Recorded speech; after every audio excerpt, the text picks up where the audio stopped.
어제 정말 큰 게 터졌더라고요. 2026년 8월 정부 세제 개편안 부동산 관련해서 제가 어제 저녁부터 거의 늦은 시간까지 여러 전문가분들의 분석 영상, 글을 참고를 하고 봤더니 너무너무 복잡한 내용들이 많더라고요. 핵심적으로 우리가 알아야 될 사항들만 이렇게 요약해서 처음에 한 3개 정도 말씀드려보고, 물론 지금 제가 현재 모니터를 보고 있습니다. 제미나의 도움을 받아서 이렇게 한번 말씀드려보고, 뒤편에는 제 생각을, 결론을 한번 말씀드려보겠습니다. 앞으로 어떻게 될 것 같은지. 한 줄 요약, 제미나이가 이렇게 말씀을 얘기를 했네요. 내가 직접 들어가서 살지 않거나 30억이 넘는 초고가 집을 갖고 있으면 보유세와 양도세가 크게 오른다. 단 다주택자에게는 집을 팔 수 있도록 2년간 양도세 한시 완화라는 퇴로를 열어주었다. 5%, 10% 이렇게 약간 20%, 30% 잠깐 이렇게 줄여준 것 같습니다. 미리 팔아라는 얘기죠. 그러니까 비거주하거나 또는 30억 넘는 초고가 집을 가지고 있으면 네가 가지고 있을 때 엄청나게 힘들게 보유세, 매년 가지고 있는 것만 해도 힘든 보유세 폭탄, 또 나중에 팔았을 때 양도세를 폭탄 또 때리겠다. 이런 얘기였습니다. 정부 이번 특히나 여러 가지 세제 중에서 부동산 분야에 대해서만 지금 한두 개 정도만 좀 뽑아달라고 얘기를 했더니, 첫 번째는 종합부동산세, 종부세죠. 실거주 여부와 집값으로 이제 결정을 하겠다. 그러니까 실제로 몇 채를 가졌는가 보다는 실제로 여기에 들어가서 당신이 임대로 주는 것이 아니고 실제로 사는가, 그리고 이 아파트가, 이 부동산이 얼마짜리인가가 중요하다. 이런 얘기입니다. 실거주 1주택자에게는 혜택이 오히려 강화가 되는 거죠. 대신에 비거주 1주택자 또는 다주택자들에게는 세액 부담이 증가를 하고, 추가적으로 초고가 주택에서는 더더더 힘들어진다. 두 번째, 양도소득세 분야에서는 실제로 거기에 살지 않았으면, 그러니까 보유만 하고 임차로 주면서 보유만 했다라면 혜택이 축소되는 대신에 위에 말씀드린 대로 2년 정도 시간을 줄게, 그 안에 팔아, 이런 얘기입니다. 그래서 이 양도소득세 역시 실제적으로 거주를 해라. 그러니까 지금 이 모든 것은 당신이 집을 가지고 있는데 거기에 전세나 월세로 임차를 주고 있는 상황이면, 임차를 내보내고 쉽게 얘기하면 네가 들어가야지 세금을 좀 더 덜 내거나 완화가 될 수 있다, 이런 얘기고. 그리고 마지막 세 번째는 쉽게 설명할 때 쓰이는 세 가지 포인트. 1번, 20억 이하의 실거주 한 채는 안심이다. 네 가지 한 채가 있고, 실거래가 기준으로 20억 이하를 가지고 있는 1주택자에게는 오히려 종부세 기준이 완화돼서 세금 걱정을 크게 안 해도 된다. 그러니까 전 국민의 지금 이 내용이 그러니까 1세대 1주택으로 가자, 이런 얘기인지 1가구 1주택으로 가자는 얘기인 건지 모르겠지만, 첫 번째는 그런 얘기고요. 두 번째는 갭 투자나 비거주 보유는 세금 폭탄. 내가 살지 않고 전세를 끼고 사둔 집, 종부세도 늘고 나중에 팔 때 양도세도 크게 줄어든다. 이 감면되는 것이 줄어든다. 갭 투자라는 얘기를 썼지만, 어찌됐든 간에 전세나 월세를 제공할 수 있는 이런 물건들, 비거주하면서 투자를 한다거나 여러 가지, 또는 나중에 미리 전세나 월세를 끼고 사놨다가 나중에 나는 들어갈 거야 라는 이런 상황이 많았죠.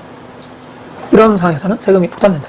세 번째, 이것도 그런데 나중에 팔게 되면 다주택자들은 2년 안에 결단, 계속적으로 얘기했는데 저번에 5월 9일까지는 다주택자 양도 중과를 그전에는 좀 안 해줄게, 그 뒤에 팔면 대신에 폭탄 때린다, 이렇게 했다라고 했는 것이 조금 더 부활이 되면서 정부가 보유세를 올리는 대신에 내년 2027년, 내후년 2028년도 2년 동안에는 양도세 중과를 조금 풀어줬다. 다주택자는 그러니까 이 안에 빨리 매도를 해라. 안 그러면 너 나중에 정말 다주택자 나중에 팔 때 양도소득세 중과돼서 폭탄 맞아. 이런 얘기인 거죠. 그러니까 어렵지 않게, 예전에 문재인 정부 때 나왔던 세금 더 강화되고 나중에 대출 막고 또 세금적으로 보유세 폭탄 때렸던, 예전에도 2021년도였네. 그 당시에 종부세가 엄청 많이 나와서 모든 사람들이 멘붕이 왔다. 3배, 4배가 나왔었죠. 그 당시에. 저도 그때 그걸 받고, 이걸 어떻게 이걸 돈을 마련해서 내지?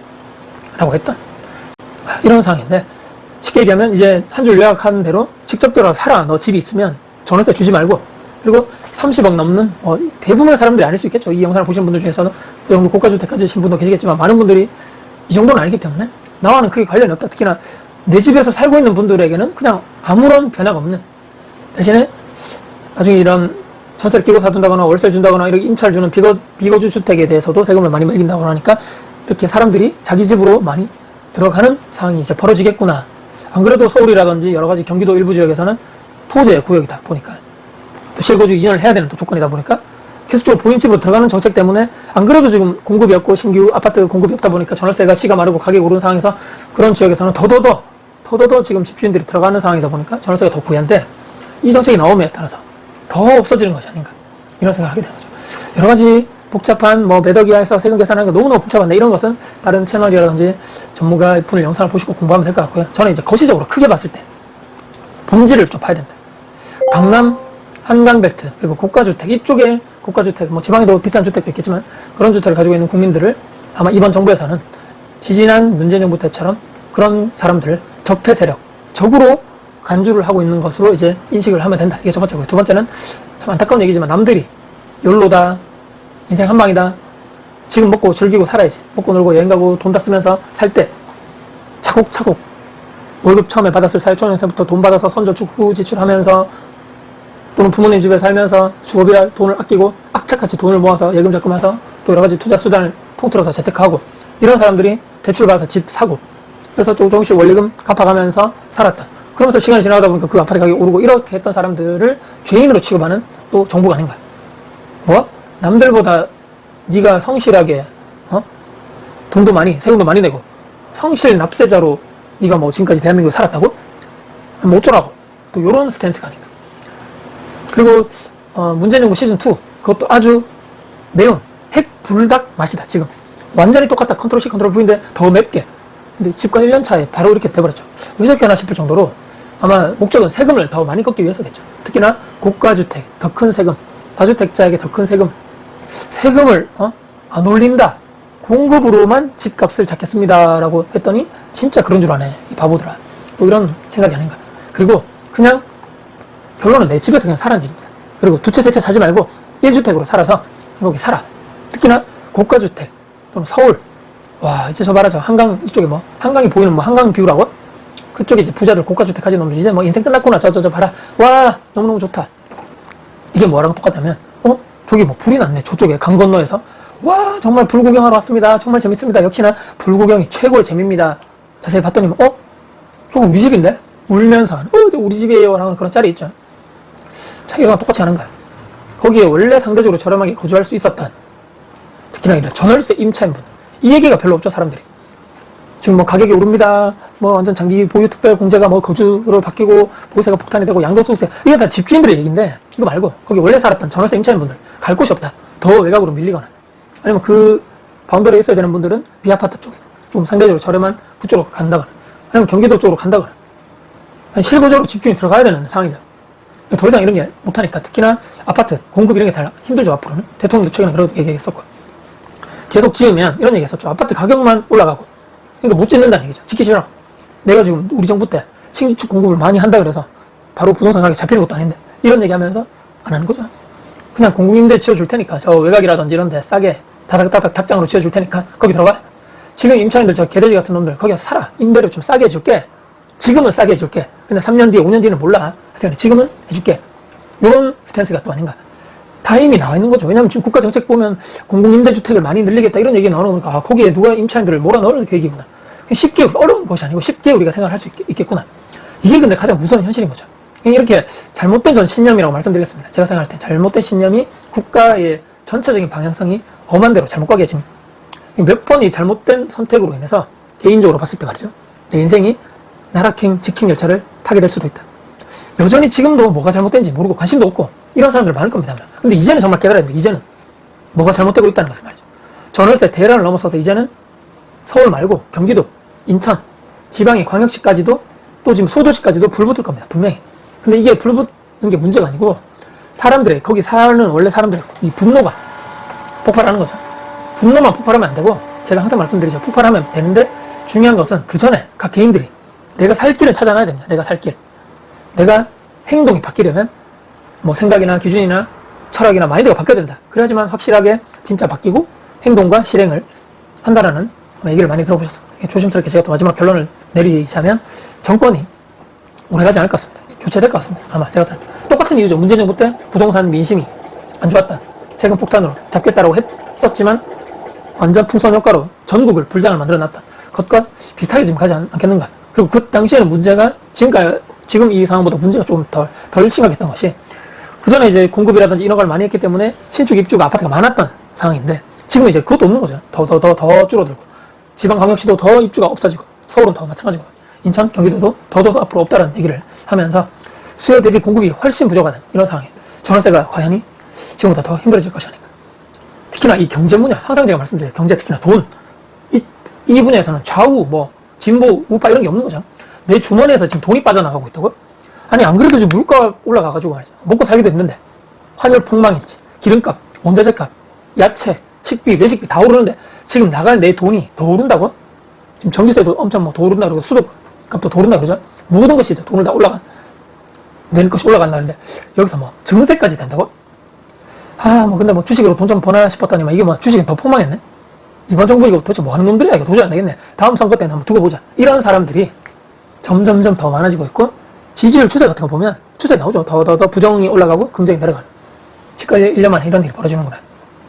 자, 공급 없이, 그러니까 신규 공급 없이 증세, 특히 세금 폭탄으로만 부동산 가격을 잡은 나라 또는 그런 사례가 없다라는 얘기를 최근에 전문가분들 많이 했습니다. 특히나 그쪽 친정부 인사들도 그런 얘기를 최근에 많이 하고 있다는 얘기죠. 지금 다주택자 임대사업자를 이런 시장에 넣어줘야지 전월세 임대 가격이 안정이 되면서 그래야지만 중산층이라고 하죠. 우리가 일반적인 중산층 사람들이 내 집 마련하기 위해서 주거비가 좀 줄어들어야지.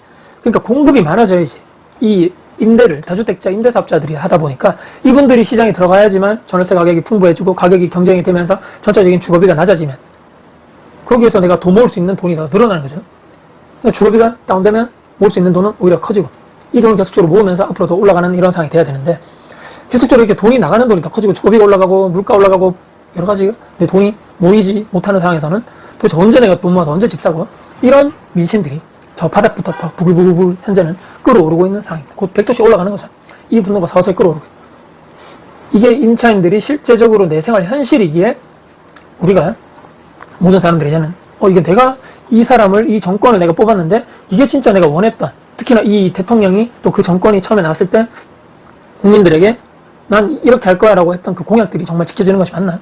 전혀 반대로 1년 만에 가고 있는 것이 정말 안타까운 세상이고 아니 원하는 대로 본인이 지키지 못하는 약속대로 모든 것을 손바닥 뒤집듯이 바꿨기 때문에 정권도 바꿔야 되겠다. 이런 생각을 하시는 분들이 점점 결론적으로는 많아질 수밖에 없다. 그럼에도 불구하고 계속적으로 이렇게 스탠스가 간다라고 했을 때는 국민들의 분노, 부정평가, 이런 지지율 추이에서 반드시 나올 거라고 저는 어렵지 않게 그냥 쉽게 나온다는 얘기입니다. 그래서 영상 한번 보시고 이런 세금적인 증세만이 나왔다 보니까 그렇다고 해서 이번에 뭐 취득세를 줄여준다거나 그런 건 없죠. 거래를 많이 활성화시켜주는 이런 대책도 없고 정책도 없고 오로지 세금 폭탄, 오로지 양도세 폭탄, 오로지 너 집으로 들어가, 너희 집으로 들어가 1주택 이상, 1주택만 하고 1주택 초과로는 하지마. 이런 상황에서는 모든 것이 그러니까 짜여진 각본대로 100% 그쪽으로 갈 수밖에 없다는 생각을 하게 되면서 아마 더 힘들어지는 분은 더 힘들어질 것이고 기존에 거기 그 위치에 그 동네에 살아야 되는 분들 중에서 임차인분들은 더 힘들어지고 주거비가 올라가고 또 외곽으로 밀려나가고 좁은 평수로 가는 이런 상황에서 과연 그분들의 분노가 가만히 있을 것인가를 의문적으로 봤을 때는 전혀 그렇지 않다. 정권 교체가 저는 제 예상이죠. 개인적인 생각으로는 바뀔 수밖에 없다라는 생각을 하게 되면서 이런 국민들의 실질적으로 피부로 와닿는 증세, 내 돈을 더 많이 토해내야 되는 세금으로 올리게 되는 이런 상황은 모든 사람들이 좋아하지 않는다. 좌우를 떠나지 않고 말입니다. 어제 나왔던 부동산 대책 관련돼서 제가 한번 정리를 해서 재미나이의 처음에 도움을 받고 정리를 해서 한번 간단하게 한번 말씀드려봤습니다. 오늘 영상 여러분 도움 되셨다면요. 구독, 좋아요, 알람 설정, 댓글 주시고요. 제 영상 주변 분들께 공유될 가치가 있다고 생각하신다면 널널히 공유 부탁드리겠습니다. 지금까지 다코스TV의 다코스였습니다. 감사합니다. 존버 합시다 우리.